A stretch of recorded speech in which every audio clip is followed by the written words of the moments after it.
Maraming pagtatangka ang mga tao na busisiin ang Diyos. Unawain, kilalanin ng ganap. People usually fail to understand God. Many attempts fail at agreeing with God, and therefore many people fail to obey God. Because of that, a lot of people are not blessed, and they don't benefit from God because they do not see eye to eye with what they think God should be. What accounts for such failure? Bakit maraming pagtatangkang unawain ng Diyos ang umuuwi sa kabiguan? Yan ang ating sisikaping unawain kahit paanong madagdag sa ating kaunawaan ang pamagat ng ating pag-aaral, brain limits. Salamat Panginoon dahil binibigyan niyo kami ng kakayanang umunawa ng kailangang unawain. At nananatili rin kayong mahiwaga sa mga larangan na kayo'y talagang mahiwaga. Turuan niyo kami, Panginoon, na siyasatin ang usaping ito. Makita namin ang relasyon ng aming isip sa inyong kaluwalhatian at lumagay kami sa lugar. Dagdagan niyo ang kaunawaan namin sa ganitong mga mahalagang issues ng buhay namin. At higit sa lahat, dagdagan nyo at tibayan na aming pananalig. Sa sandaling ito, humihingi kami na inyong pagbabasbas, paglilinis, pagpapalakas sa aming mga katawan, pagpapagaling sa aming mga karamdaman. Higit sa lahat, ang pagpapayaman ng aming isip para maabot yung kaya at dapat abutin at ipasa inyo yung sa inyo lamang. Lord, we ask you to reveal yourself to us in ways that are needed by us, while we continue to glorify you for your many mysteries. Father, teach us how to stand in awe of your presence, and teach us how to relate to your mystery. Lead us, teach us, be the speaker, O God. Use your servant only as your instrument. In the name of Jesus, your Son, our Lord, our Savior, we pray with thanksgiving. Amen. Brain limits. Limits can become noun and it can become verb. May mga limitasyon ng isip at may mga ginagawang paglilimita sa atin ng ating isip. Let's take a look at this tantalizing issue of understanding God through the mind. Yan naman ang ginagawa ng napakaraming tao sa mahabang panahon. Man, very especially modern man, usually measures God by approaches God through and places God in his brain, in his mind. Kung meron tayong ginagamit na tulay para unawain ng Diyos, madalas ginagamit natin ang ating utak, ang ating isip. But then we fall into the proverbial story of a boy trying to put the water of the ocean in a very small hole that he dug in the sand. Akala niya pwede, akala niya kasya, at akala niya doon lang pwedeng ilagay yung tubig ng dagat sa maliit na hukay na ginawa niya sa buhangin. People try to decode, to simplify, and to understand God through logic, based on reason, which is based on knowledge. Yun yung proseso. Gusto kong maintindihan ng Diyos, therefore, gagamit ako ng logic. Gagamit ako ng mga theorems, mga constructs in my mind, philosophies. Gagamit ako ng pangangatwiran, at siyempre ang pangangatwiran ito ay nakasalalay lang naman at nakabase sa alam ko, sa mga knowledge and building blocks of knowledge. Even theology attempts this approach to understand God through logical thinking. And therefore, it leads to a lot of conflicts. Philosophy uses logic and reason. This attempt cannot fully succeed. This attempt fails. Why? Because man's knowledge is imperfect, while God is perfect. Pag dinaan mo sa runong, sa talino, sa katwiran, ang pag-unawa sa Diyos, konti lang ang iyong mararating, hindi ka makalalayo, at pagkatapos, magdidilim na dahil ang karunungan mo'y kulang, samantalang ang Diyos ay ganap. 1 Corinthians 13, 9 to 12. We don't know everything, and our prophecies are not complete. But what is perfect will someday appear, and what isn't perfect will then disappear. When we were children, we thought and reasoned as children do. But when we grew up, we quit our childish ways. Now, all we can see of God is like a cloudy picture in a mirror. Later, we will see Him face to face. We don't know everything, but then we will, just as God completely understands us. Napakalinaw ng sinasabi dito sa unang Korinto, konti lang ang alam natin. Maging ang ating prophecies, maging ang alam ng mga propeta, limitado.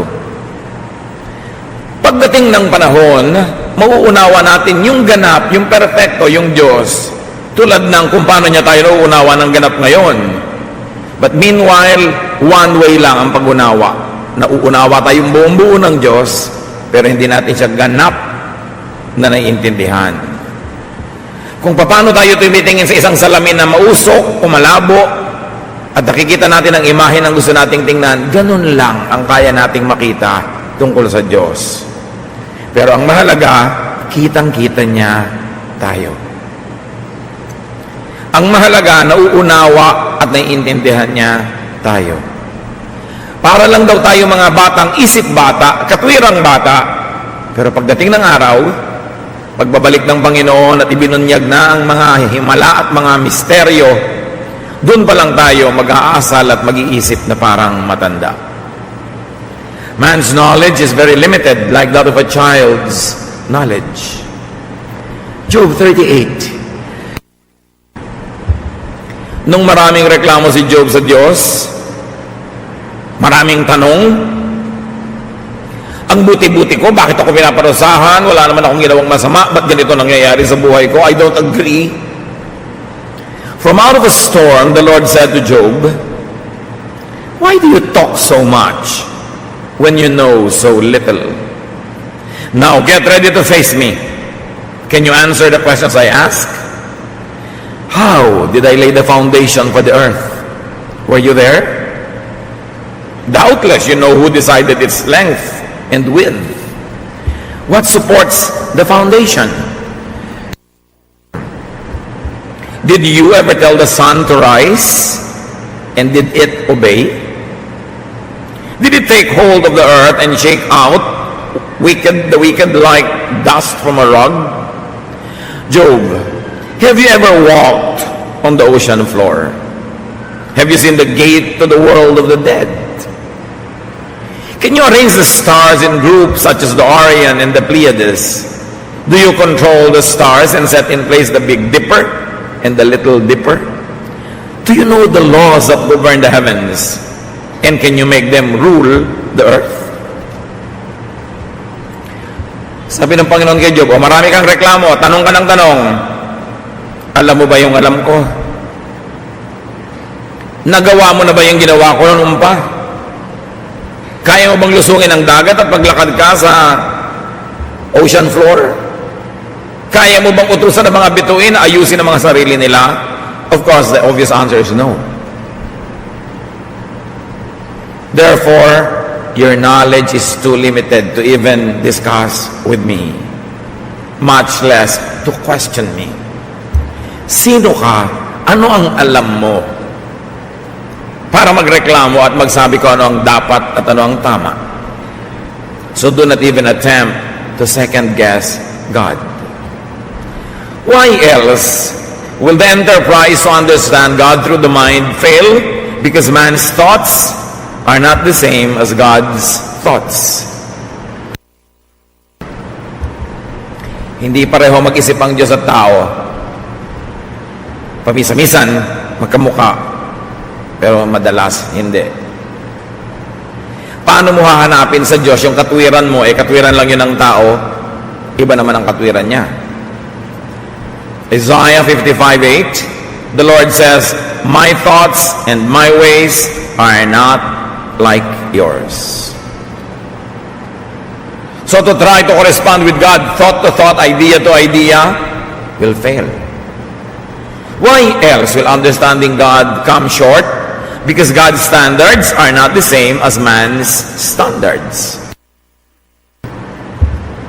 Ibang mag-isip ang Diyos at iba ang mga panukatan ng Diyos. Iba sa Kanya ang matagal, iba ang mabilis, iba ang mahaba, iba ang maiksi. 2 Peter 3:8, dear friends, don't forget that for the Lord 1 day is the same as 1,000 years. And 1,000 years is the same as 1 day. Magkaiba tayo ng pananaw sa panahon, sa espasyo, sa lahat-lahat. Psalm 90 verse 4, but 1,000 years mean nothing to you. They are merely a day gone by or a few hours in the night. So God's ways are higher and deeper than man's ways. Isaiah 55:8-9, the Lord says, my thoughts and my ways are not like yours. Just as the heavens are higher than the earth, my thoughts and my ways are higher than yours. Napakainam paulit-ulitin para paalalahanan tayo mga taong pinipilit sukatin ng Diyos sa ating panukat at pinipilit na ang katwiran ng Diyos ay maging kung ano ang ating pangangatwiran. Psalm 92 verse 5, you do great things, Lord. Your thoughts are too deep. Yun ang dapat nating sabihin sa Diyos, mahiwaga po kayo. At di ako maglalakas ng loob o mangangahas na sukatin kayo. Much less to disagree with you. Or to try to correct you and say, Lord, bakit siya pa po ang namatay at hindi si ganon? Bakit ako ba ang nagkasakit at hindi siya? Bakit ganito at ganon? Bakit yung taong yon hindi naman mabuti? Bakit siya gumiginhawa? Ba't ako hindi? Iba ang iniisip natin sa iniisip ng Diyos. The intellectual and logical approach to God only brings quarrels among people of various schools of thoughts. Kaya nagkakagulo ang relihiyon eh. Kaya ang pinakamagulong larangan, relihiyon, lahat ng bagay na may kinalaman sa Diyos. Kasi nagkakagulo yung mga tao kung paano uunawain ng Diyos, kung paano bibigyan ng kahulugan yung sinasabi ng Diyos, kung paano i-apply sa buhay, at kung paano i-interpret. The intellectual approach to God only brings frustration because you cannot. It only brings doubts, disenchantment, even skepticism and disbelief. I cannot understand God, therefore God is wrong. I cannot see God, therefore God does not exist. I do not agree with God, therefore God is unjust. Ganun ang inaabot ng mga taong puro isip lang ang ginagamit. But doubt and skepticism and disbelief result in grave loss. Yung isip ng isip tungkol sa Diyos, yung gustong distrongkahin yung Diyos sa parang Lego, ikabit, buuin, tanggal-tanggalin ang mga parts na akala mo science experiment, sila ang nalulugi. Dahil kung ang wakasan ng kanilang mga paghahanap duda, kawalan ng pananalig, lugi sila. Dahil ang tunay na mayaman yung nananalig. Ang tunay na kayamanan ay pananalig because faith can move mountains. Faith can even heal you of your infirmities when you truly believe. God said with faith, nothing is impossible. But without faith, nothing can be done. And without faith, it is impossible to please God. So if your inquiry, based on logic, based on human reason, based on human standards, will only lead to confusion and later on to the weakening of faith or to the loss of faith, kawawa ka naman. Paano ka harap sa kamatayan kung wala kang pinaniniwalaan? Paano ka harap sa mga mabibigat na dagok ng buhay paano ka haharap sa katotohanan ang lahat ng tao'y mamamatay? Hebrews 11:6. But without faith, no one can please God. We must believe that God is real and that He rewards everyone who searches for Him. So sasabihin na iba, yung pala searching, so I'm searching. Why will I not be rewarded? Yes, but how will you search? Will you search through the mind? Will you search through the logic, through reason, or through something else? Tayo pong mga tao ay merong tatlong elemento: body, soul, spirit. The body is that which takes from the earth, which is from the ground, which goes to the ground when we die. Soul is our emotion, our personality, which is based on thought, which is really based on the mind. How you think, that becomes your personality. And that also dies, apparently, when the body dies. And then we have the spirit, which is from God, which returns to God. If you want to correspond with God, you cannot correspond through the body. The body is very limited. Although we can correspond with God up to a point. You want to correspond with God, you cannot correspond with God fully through the mind, because the mind is limited. How can a created mind, how can a finite mind totally comprehend an infinite God, an infinite creator? So, you will go to a dead end when you use your brain to understand God. And when you use your brain to try to connect with God, it's going to be very limited. Thoughts, reason, theology, philosophy can only go so far. But you want to correspond with God through your spirit, because the Spirit of God is in you and you are the temple of the Holy Spirit. Sabi nga sa Romans 8:28, you don't even know how to pray, but the Spirit helps you by interceding and praying for you. It means that your brain does not know what to pray for. Your thoughts cannot know what really God wants to give you and what you should be praying for. Therefore, the Spirit bypasses your brain, your reason and your logic, and your spirit connects directly with the Spirit of God, and there is correspondence between the two worlds, heaven and earth, through your spirit and the Spirit of God, not through your mind, not through your body. You are body, mind, and spirit. You are body, soul, thought, and spirit. At yung pagtatangka na makarating at maunawa ang Diyos sa pamamagitan ng physical or mental procedures will never yield so much. That's why it is important to develop our spirituality. Sabi sa James 1:6 kung gaano kahalaga ang pananalig. When you ask for something, you must have faith and not doubt. Anyone who doubts is like an ocean wave tossed around in a storm. Hindi sinabing you must have knowledge, you must know what to ask for, you must know how to ask. Sabi, you must have faith. It is faith that connects us with God, not knowledge. Although after a point, knowledge is important, especially if you like to communicate the faith, if you like to communicate the teachings of God, you need knowledge. But in your personal relationship with God, what matters is your spiritual communication. Why else will understanding God fail? Because understanding God is not man's business. Hindi naman tayo inutusan ng Diyos na unawain mo ako eh. Ang utos sa atin, sundin mo ako.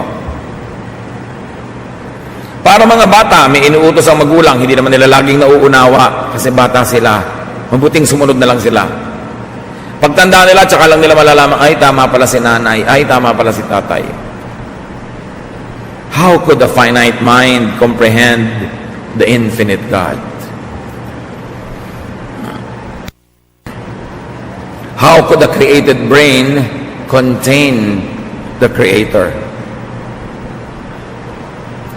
Kaya mulit-muli binabalikan ko yung napakagandang halimbawa na Batang naghuhukay sa tabi ng dagat, sa buhangin, ginagamit ang kanyang kamay at may maliit siyang hukay sa buhangin at may nagdumaan, nagtanong, aanin mo ang hukay na yan? Ilalagay ko sa hukay na ito ang lahat ng tubig ng dagat na yan. Yun ang ambisyon ng bata. At yun ang ambisyon ng sino mang sinisikap na ilagay sa kaprasong hukay na ito, sa loob ng bungo na ito, sa kaprasong brain, ang Diyos. Ang buong ideya ng divine at kung paano unawain ang Diyos is a childish attempt. Psalm 40, verse 5. You, Lord God, have done many wonderful things, and you have planned marvelous things for us. No one is like you. I would never be able to tell all you have done. Yun ang magandang ma-realize. Hindi ko po kayang bilangin lahat kasi mga ginawa nyo. Hindi ko kayang sukatin yan. Sobrang kahanga-hanga. Sobrang dapat na lamang na ipagbunyi, ipagdiwang. Pero para isa-isahin kong bilangin, hindi ko kaya yan. Psalm 139 verse 18, I try to count your thoughts, but they outnumber the grains of sand on the beach. I try to understand you, but I cannot.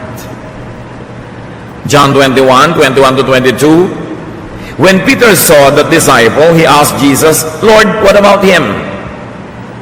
Jesus answered, what is it to you? If I want him to live until I return, you must follow me. May issue dito. Nagtatanong si Pedro tungkol kay John the Beloved.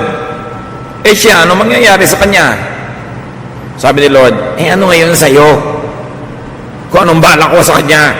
Kung balak ko manatili siyang buhay hanggang bumalik ako, that's my business. Huwag mo na yung panghimasukan. Sumunod ka na lang. Huwag ka na magtanong. Huwag ka na mag-isip. Hindi kaya ng utak mo yan. Sumunod ka na lang. Darating ang panahon, mauunawa mo rin lahat. Kung ang espiritu mo ay nakalaya na sa katawan, kung ang espiritu mo nakalaya na sa utak, sa isip, sa bias mo, sa mga alam at hindi mo alam na nakondisyon dahil lang sa utak mo, that your knowledge-based consciousness, which is very limited, when you die, your spirit will be free from all this, things will be revealed to you. But for now, just believe and obey. Noong si Moses ay kinausap ng Diyos, naglakas loob at nangahas si Moses na usisain kung anong pangalan ng Diyos. Alam nyo kasi, pag nalaman mo ang pangalan ng isang tao, parang nabihag mo siya. Alam mo kung ano yung karakter niya, alam mo kung saang tribu siya galing, alam mo kung anong apelyido niya, alam mo kung sino magulang niya, alam mo kung anong mga sakit ng pamilyang ito. In other words, nalalaman mo ang maraming bagay para makontrol ang isang tao pag alam mo ang kanyang pangalan. Kaya nga yung mga Kastila noon, hirap na hirap tandaan ang mga pangalan natin at hirap na hirap tayong sundan nila dahil palipat-lipat ng mga tinitiran yung mga Pilipino para huwag nila laging mautusan, huwag mabuwisan. Nagutos sila, bigyan ng Spanish names lahat ng mga Pilipino na yan. So kung taga-Bacon, Sorsogon ka, lahat ng apelyido nyo, letter D ang simula. Kung ganitong bayan ka, lahat ng apelyido, letter L, para pag nakita yung pangalan mo, alam mo, taga-Bacon ka, no? Nakokontrol ka kasi alam ang pangalan mo. Moses asked God about his name. Isang malaking kapangahasan. Exodus 3:13 to 15. Moses answered, I will tell the people of Israel that the God of their ancestors worship, that the God their ancestors worship has sent me to them. But what should I say if they ask me your name? God said to Moses, I am the eternal God. So tell them that the Lord, whose name is I am, has sent you. This is my name forever, and it will be the name, it is the name that people must use from now on. Nagbigay ba ng pangalan ng Diyos? No. Sabi niya, ako ay kung sino ako. I am who I am. Huwag mo nang uriratin ang pangalan ko. No name. Why? Because a name limits. Di ba pagka nakita mo yung pangalan, halimbawa ng isang tao, alam mo, ay Chinese, ay Japanese. Pagka sinabi halimbawang ganito yung pangalan niya, alam mo ang ethnicity. But God is beyond all that. So ang tawag na lang ng mga tao sa kanila, the Lord. Dahil yung pangalan di binigay. Kaya din ayaw ng Diyos ang imahen.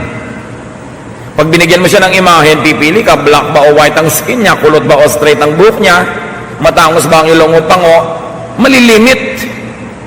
No name, no image, because God is infinite. God is beyond name and beyond image because He is eternal. So sabi niya, I am who I am.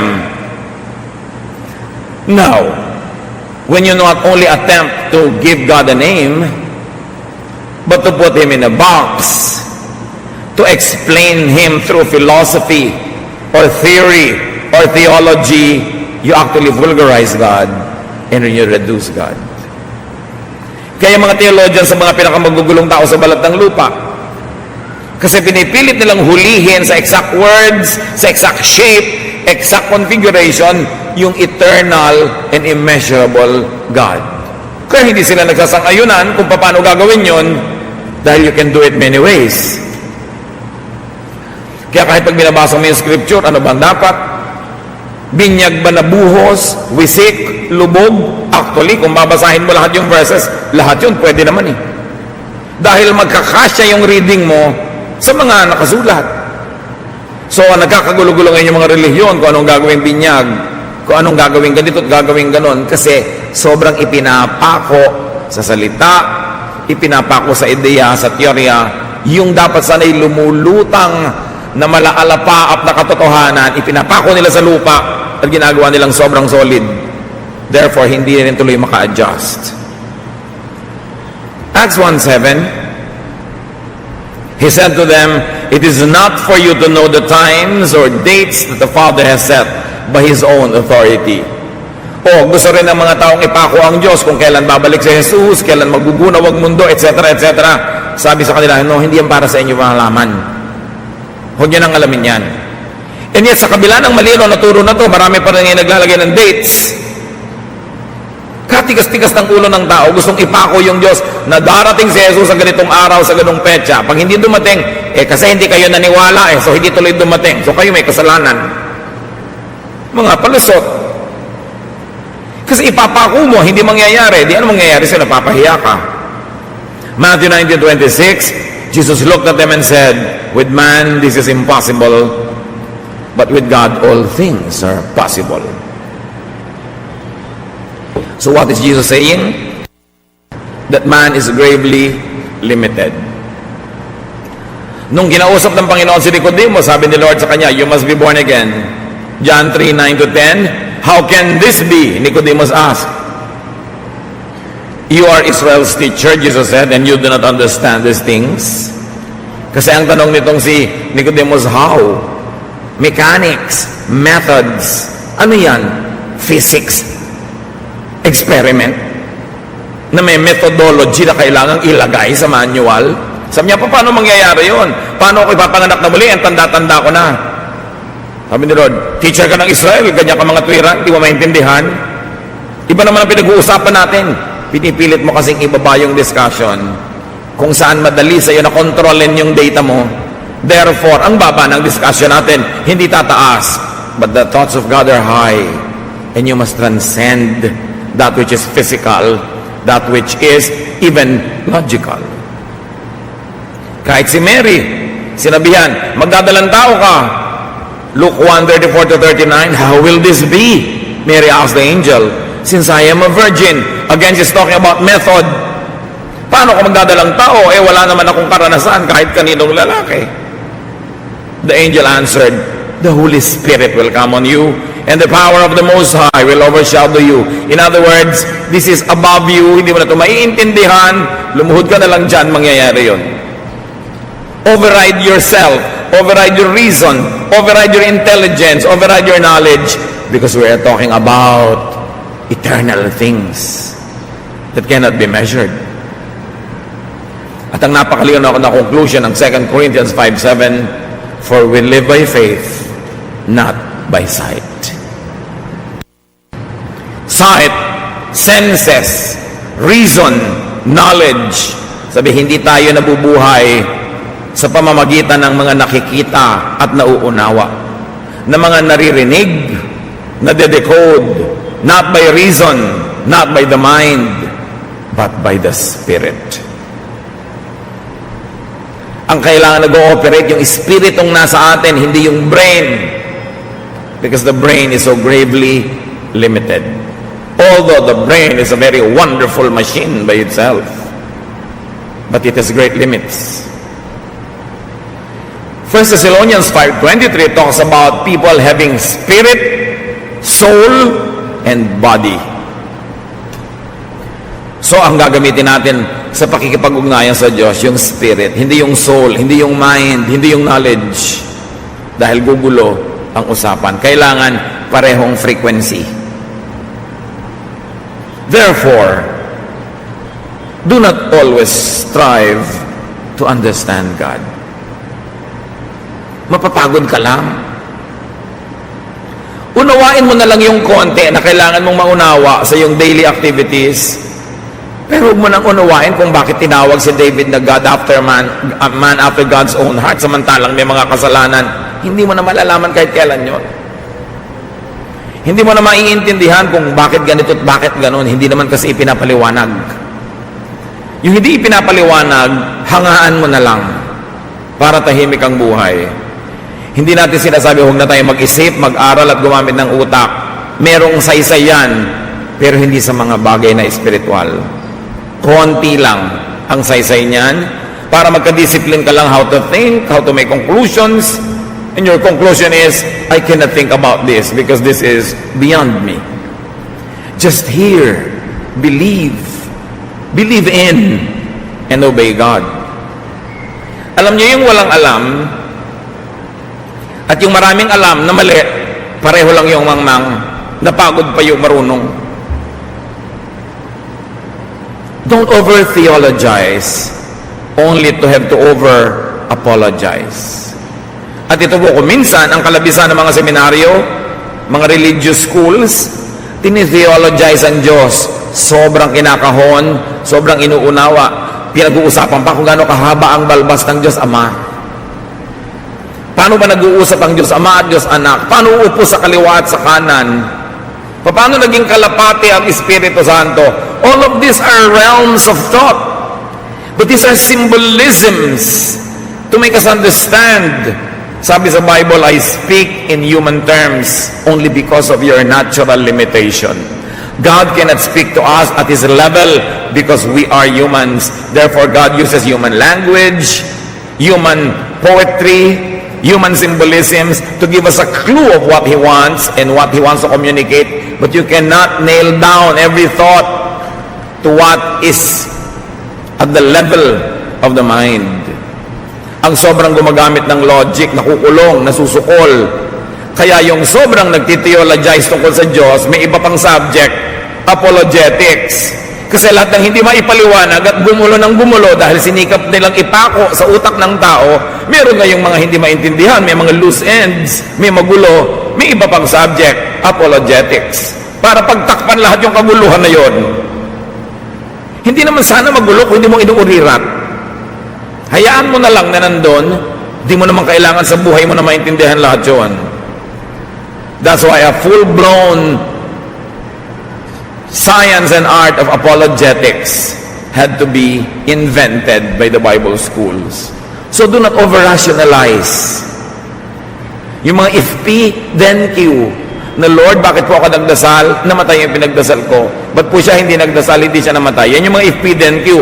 Kasi ipinapako mo ang Diyos na pag ipinag-pray mo, gagaling. Hindi naman laging ganon, di ba?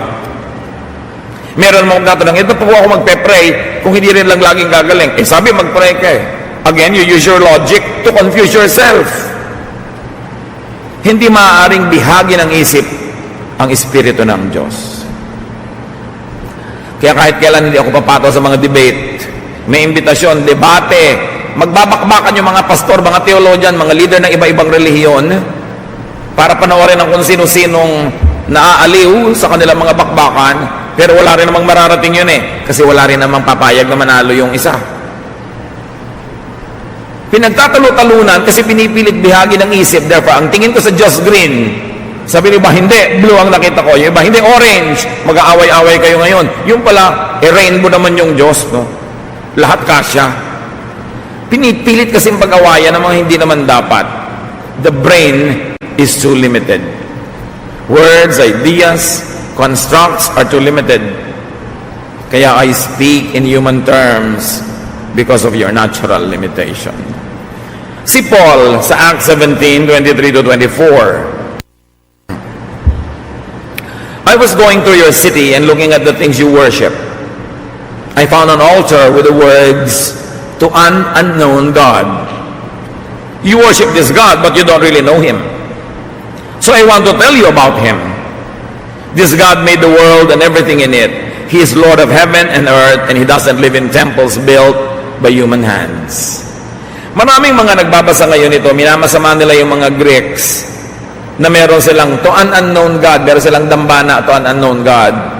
But the truth is, it was a healthy and wise blank space for the unknown that the Greeks allowed themselves to have. Sa katalinuhan ng mga Greeks, alam nilang hindi sila ganong katalino, na sa dami ng alam nila ay marami rin silang hindi alam, kaya gumawa sila ng dambana para sa Diyos na di nila kilala. At dahil may espasyo sa utak nila, yung katotohanan may hindi sila alam, may hindi sila kilala, dumali kay Paul ay pakilala sa kanila. Sabi, alam niyo yung hindi niyo kilala na yan, ipapakilala ko sa inyo kasi kilala ko. Then, Paul talked about Jesus. Kung sa utak ng mga Greek, to our God named A, to our God named B, named C, tas wala nang ibang space, di hindi na sila magbibigay ng space kay Jesus. Pero dahil nakabukas ang isip nila na hindi nila alam lahat, mayroong pwedeng pasukan yung pagtuturo tungkol kay Jesus. Ang tunay na matalinong tao, lalo't maraming alam, kinikilala niyang marami siyang hindi alam. Hindi siya nagsasara ng isip para kung may dumating na karapat-dapat na tanggaping ideya, ay nakabukas ang isip niya at tatanggapin niya yon. It's important to have an enlightened realization and admission of lack of knowledge. Pagka ganon, hindi mag-aaway-away ang mga tao. Pag merong ibang ideya ang isang tao tungkol sa Diyos, iba sa ideya mo, hindi mo siya tatawaging demonic. Sasabihin mo lang, iba ang level ng consciousness niya ngayon sa consciousness ko. Baka may binasa siya kahapon, so ganun ngayon ang takbo ng utak niya. Hindi naman ibig sabihin hanggang kamatayan na niya, ganun pa rin ang utak niya. May iba pa rin yan pag may ibang narinig, may ibang nabasa. Kasi patuloy na hinuhubog ang laman ng ating isip. Pero pag sabi mong, alam ko na ang dapat kong malaman, nakasarado ng utak ko, dekandado, yun ang kamangmangan, kasi paano mo malalaman ang lahat ng dapat malaman kahit 10 buhay ang ibuhay mo, kulang. That's why we must be tentative, and we must develop a healthy respect for our fellow seekers, though we do not always agree. Who knows the truth? Pag may nagsabi sa inyo, ako alam na alam ko lahat ng katotohanan, yun ang sobra niyong pagdudahan dahil siguradong yun ang mali. Kasi hindi pwedeng malaman ng isang tao ang lahat ng katotohanan sa maiksing panahon. Mas kaduda-duda yung sobrang laging siguradong siya ang tama kesa dun sa merong kuminsan ay pag-iisip at pagdadahan-dahan na sinasabi niyang naniniwala akong tama ako, kumbinsido akong tama ako, pero alam kong posible pa rin hindi ako tama. Doon ka magtiwala sa ganong tao. Many things can be known, but so much more, infinitely more, cannot be known in this body, in this state, in this fallen nature. Spiritual things especially can only be revealed by the Spirit of God to your spirit. Kaya sabi ng Romans 8:28, you don't even know how to pray. Your mind does not know, but your spirit prays for you. The Holy Spirit prays for you. The Holy Spirit connects with your spirit, and with or without the consent of your mind, prayer is said. Yun ang praying in the Spirit. Most of the time kami, kasi we only pray with the mind. Kaya kumisan yung prayer natin parang shopping list, sobrang logical, may mga ililista, lahat nakapray. Hindi naman masamang gawin yon, pero hindi lang ganun ang prayer. It's not only a mental exercise. There are times when you have to empty yourself of your thoughts and allow your spirit to communicate with the Spirit of God. When you have no agenda and you just lay still and you hear the Word of God, not through your ears, not through your brain, but through your spirit. At ito ang kulang na development sa mga Kristiyano, spiritual development. Meron lang tayo mental development, intellectual development, theological development, na ang wakas ay gulo, away, kompetisyon. Because the mind is very little. Physical temples cannot contain God.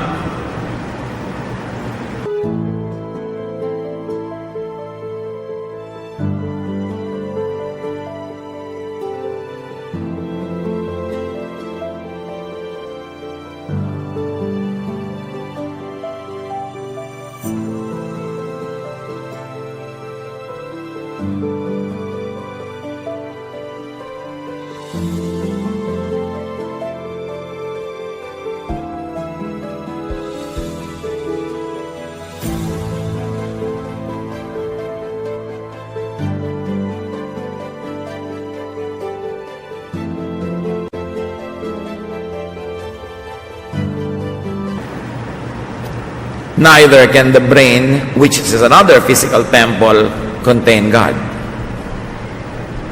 So just enjoy the wonder. Believe. Faith is precious. Pag may doubt, transcend the words, transcend the ideas and the logic, transcend the laws of nature that you know, and let the Spirit lead you, not the mind leading you. Huwag nating sobrang paandarin ang utak in spiritual matter, in spiritual issues, because spirit is above and beyond the mind. Hindi patalinuhan. Kaya mga maraming tumatalino, nagiging atheist Kasi hindi makontain ng utak nila yung Diyos, therefore walang Diyos. Hindi kasi kasya. Ang liit kasi ng utak. Non-belief or unbelief only lead to hopelessness and fear. The way to God is through the Spirit, not through the body, not through the soul, not the mind, not the thought. Romans 8:26. In certain ways, we are weak, but the Spirit is here to help us. For example, when we don't know what to pray for, the Spirit prays for us in ways that cannot be put into words. So nakikita nyo, bypass. Di ba kung may mga bayan na masisikip, may mga kalsada na bypass, diversion road. Hindi na dumadaan sa bayan, dadaan na sa mga bukid para makarating doon sa susunod na pupuntahan, hindi na abala. Sabi, ganun din ang pananalangin. Yung espiritu nyo, hindi na dumadaan sa utak nyo, dumidiretso sa espiritu ng Diyos, kasi hindi naman alam ng utak nyo what to pray for The mind does not know it. So let our spirit, let God's Spirit in us correspond with God, not only our brain, but up to a point. We can connect with God through knowledge, through logic, but don't expect it to give you all the answers. Don't expect it to satisfy all your curiosity because you are using the wrong tool. Paano kayo gugupit ng isang tela ay ang hawak nyo, halimbawa, ay martilyo? You can only succeed up to a point. But the tool to get into the spiritual world, the tool to understand the Spirit, and the tool to be ministered to by the Spirit is our own spirit, not the mind. Because the brain has limits. The brain is a gift for us.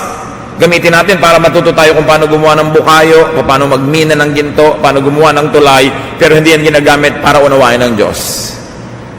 It's an altogether different game.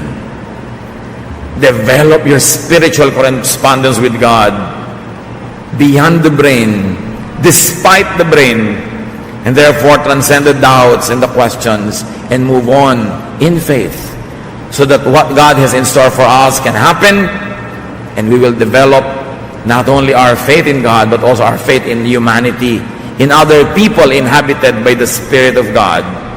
And then of course, even when death comes, we will not be sad or bitter or afraid because our spirit is already connected with that which is eternal. Ama namin, patatawarin niyo po kami kung minsan sobra kami nagagaling-galingan, nagrurunong-runungan, mali naman at kulang yung tools namin para kayo maintindihan. So turuan nyo na lang kami, Panginoon, na alamin kung ano yung useful sa daily life. At yung mga hiwaga, mga misteryo nyo, ireserba na lang naming maunawa pagdating ng panahong ipagkakaloob nyo na sa amin. At ibubunyag at ihahayag nyo sa amin ang walang hanggang karunungan nyo. Meanwhile, for now, O God, allow us to use our thoughts, our brains, progressively, productively,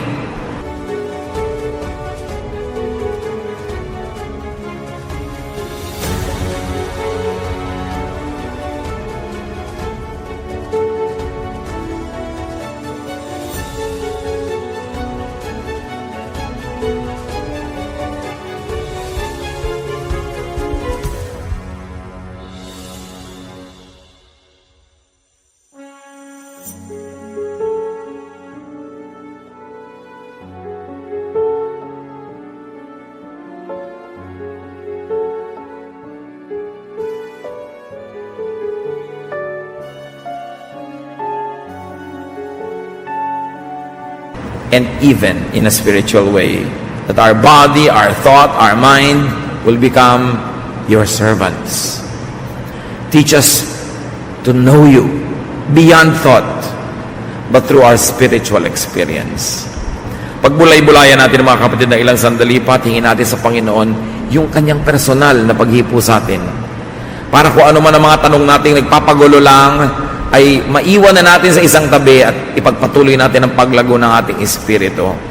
O Lord, teach us how to develop a spiritual, not an intellectual, relationship with you. Sandali tayong makinig sa mga iniudyok pa ng espiritu.